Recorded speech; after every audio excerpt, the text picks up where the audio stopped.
With the Super Bowl a little over a week away, sports headlines are still dominated by that now infamous post-game interview given by Seattle Seahawks cornerback Richard Sherman. While Sherman has already apologized for his heated remarks yesterday, he directly addressed the backlash, particularly the numerous comments referring to him as a, quote, thug.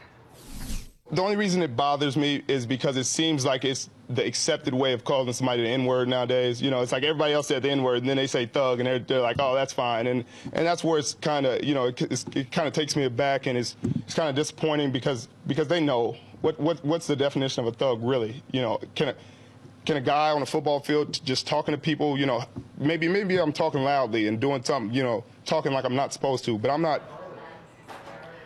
Joining me now is the Nation's sports editor, Dave Zirin, and syndicated columnist Earl Ofari Hutchinson, who's written about Sherman and this ongoing situation. Thank you both for joining. Earl, let me start off with you. Richard Sherman says that the word thug is the new N-word for some people. What do you think? Well, I agree, and I think he nailed it. You know, we've heard over and over again, especially about the National Football League, because as we know, 65 to 70% of the players are African American. All kinds of things that have been said about the league, the National Felon League, the Thug League.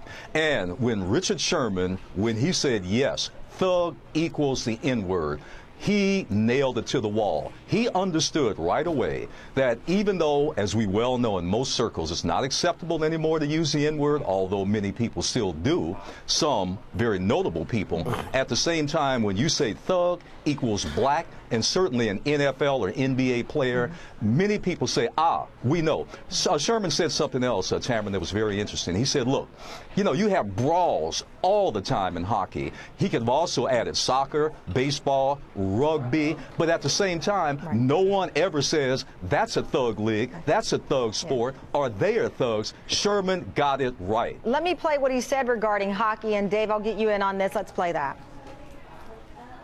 I don't think I'm a villain. I think that people always say the old cliche, don't judge a book by its cover, but they're judging the book by its cover. They're judging me off a football field, on the football field, during a game, right after a game, and they're not judging me off of who I am. Now, if I had got arrested 10 times or committed all these crimes or got suspended for fighting off the field and done all that, then I can accept being a villain, but I've done nothing villainous. There was a hockey game where they didn't even play hockey. They just threw the puck aside and started fighting. I saw that and I said, oh man, I'm the thug? What's going on here? Jeez. So I'm really disappointed in being called a thug. That's a great point, I think. Anyway, Dave, what's your take?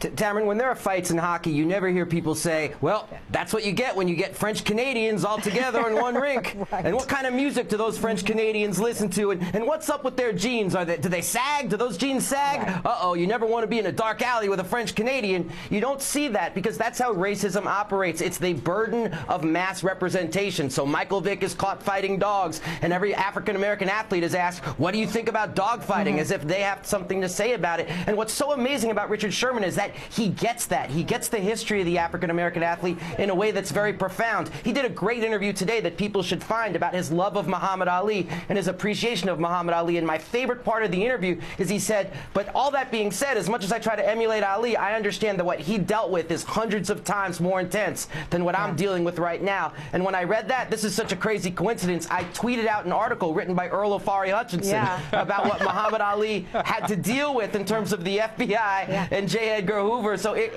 Richard Sherman gets it. Yeah, I think he does. And, you know, to your point about this perception, Justin Bieber arrested overnight when he wore his pants baggy on the Today Show Plaza. People thought his butt was cute. But if a kid in Harlem wears his pants baggy, you're grabbing your purse, in some cases terrified that he's going to mug you. So it's all a matter of perception. I was actually not on air when this was the hot topic, but I watched that video and I marveled at the fact that people were put off by aggression from an athlete, a guy who was paid to essentially knock the other guy off his feet, and he talks tough, and everyone's like, what? He doesn't have a gardenia in his ear, and he's not floating around? I mean, I was just like, and I don't like to use this often where people say our society has turned into kind of wimp culture, but you have people shirtless in Wisconsin in 30 below because they want to appear tough. The whole environment of football is tough and trash talking, and people were put off by Sherman. I did not understand that,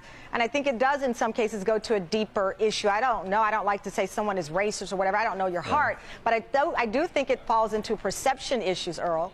Well, and something else too, Tamara. Let's look at Richard Sherman. Now, here's an outstanding young man by any standard. I mean, we know about his Stanford degree. We know about his 4.1 outstanding academic average in high school. We know about his, or at least we should know about it, and we do in Southern California, his work. And he's been working for a number of years with a charitable organization. He's got his own nonprofit, his own foundation. He goes back and he gives presentations to kids all the time about the value of education. But here's the deal, Tamron and Dave, because of 1.5 minutes of that quote-unquote rant, all of the good things that Sherman has done, and many other African-American athletes too, that get no recognition for their charitable and good work, all of that down the tubes in 1 second because of that perception and stereotype.